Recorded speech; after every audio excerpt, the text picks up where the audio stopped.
everyone, welcome to another short video from the Westside Healthy Living Space.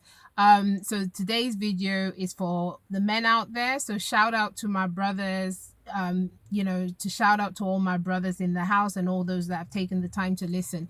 If you're a woman listening to this, then please feel free to share this video with your brother, your husband, your friend, any man you have in your life. I promise you it will be of some value. So I'm going to talk very briefly today about erectile dysfunction. And the reason why I decided to speak briefly about this is I feel there is actually an issue that is growing and increasing. And I feel as if a lot of men, unfortunately, don't talk as much about health matters. Even when they come to me in practice, sometimes I'm like, speak. I need you to talk to me. And a lot of times they're silent. You really have to work hard to get the information you want. But I feel increasingly this is becoming a problem. And even the other day, I had someone in practice and I felt really bad because I was asking the man, you asked the routine question. He was like, fine, okay, I'm doing okay. The medicines are all okay. I had to dig a bit deeper. Okay, how are things in this area? And he paused, and it took a while before he was like, things are really bad. The drugs are not working. This particular drug is not working for me anymore. I'm thinking of this drug. This issue is starting to really affect my relationship. My wife is, etc. And I really felt so. This is the first of one of the videos I'm thinking of doing for you guys. I hope you find it useful.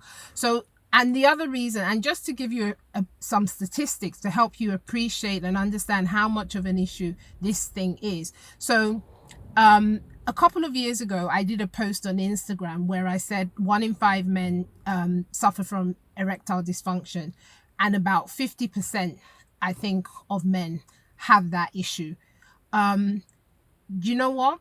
I checked very briefly before I did this video. The figures have changed. They've gone up. They haven't gone down. So we're looking at about 60% of men now. And that's in just 2 years. The second thing I thought was interesting is about 40% of men aged 25 to 34 also have suffered from some form of erectile dysfunction. So what we see is that this is increasingly becoming a bigger issue. More and more men are suffering from it, and yet more of them are suffering in silence.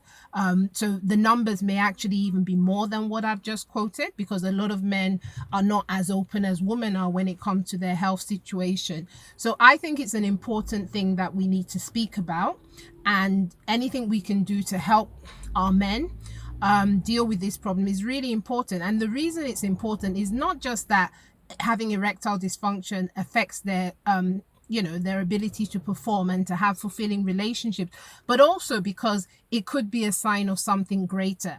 And so for those of you that always reach for Viagra, tadalafil and other things like that, I want you to just pause on that for now. I just want you to put a pause on that and listen to what I have to say and try and take away what I have to say and act on it. So Viagra, tadalafil, Cialis, there's probably about 4 or 5 of them on the market I can think about are great. They're probably one of the best inventions in the last 20-30 years. I think that if we were to list the top 20 drugs that came into being in the last 20 years, in the last 30-40 years, I think it's been around, it would be up there. It's been around for erectile dysfunction, that is. It's been around for longer for other things. I think that Viagra, tadalafil would be up there. So it could be, and the reason I say this is that it could be that erectile dysfunction is a symptom of something else. So it's important that you take note and you act on it, and you don't just dismiss it as like, oh, it's one of those things, I'm just having a bad day on the job, or I'm a bit stressed, so that's probably why. No, if you're having problems with your morning erections, or you're having problems in general with your erection, and it could be a symptom of something much greater. What the evidence tells us is that erectile dysfunction often predates cardiovascular disease by 10 years.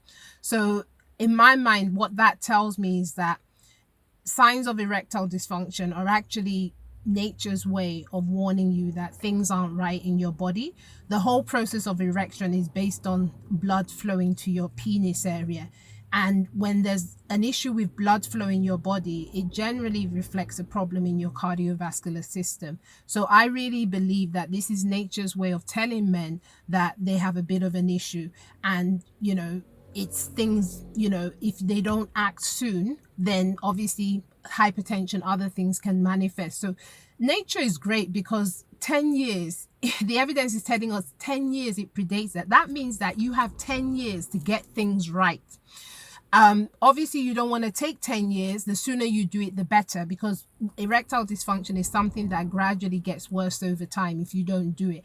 And what tends to happen is you find that you will need higher doses of drugs like Viagra, Cialis, and there may come a time where it doesn't work. Another interesting fact that I want to make you aware of is that for those men that already have an existing long-term disease, such as diabetes, there is hope, because what the evidence tells us is that those men that are disciplined and work on their health and try to maintain good control of their diabetes and try to do the right thing, they see an improvement. Most people with long-term conditions do notice a change, unfortunately, not just from the disease, but also from some of the medications we give as well. So what we know is that those that get better control see an improvement in their erectile, in their ability to have an erection. So to me, what that means is that regardless of whether you have a long-term health disease, there is a lot of benefits in you trying to be healthy. And if you have an existing disease, trying not to over rely on the medications we give to treat, but trying to do the right things. And like I said, if you're a younger person, you haven't got a disease, now is the time to start working on your health and well-being. Now is the time to start putting things in place so that you don't just have a healthy sex life over a longer period of time, but you also prevent yourself from getting long-term diseases. Now, obviously, we already know stress, mental health can have an impact on your health, but also on your ability to have an erection. Like I said, this topic is very vast. There's so much, to go through and talk about, so I can't do it all in one video. But I think for today, what I wanted to say is if you're thinking about taking Viagra or anything like that, just put a pause on it, because it could be a sign of you having a long-term disease starting to manifest itself. So go for a checkup, do what you should be doing, because sometimes I feel like it's not about me giving you a long list of things you need to do to exercise, eat healthy. There's a lot of things that you already know you should be doing, and I want to encourage you to start doing the things you should be doing more consistently on a regular basis, and then you can start to add in other things that you might not know. So that's me done for today. Like I said, it was a really quick video, just geared, towards our men, and I'll try and do some other follow-up videos to this. I hope you find it useful. If you have found it useful, then please, please, please don't let our men suffer in silence. Share it with every man you know. If you're a man, and if you're a woman, share it with your brother, your husband, whoever. All right, that's me done. Funke and Energy from Westside Healthy Living Space. Another video. Till next time. Bye bye.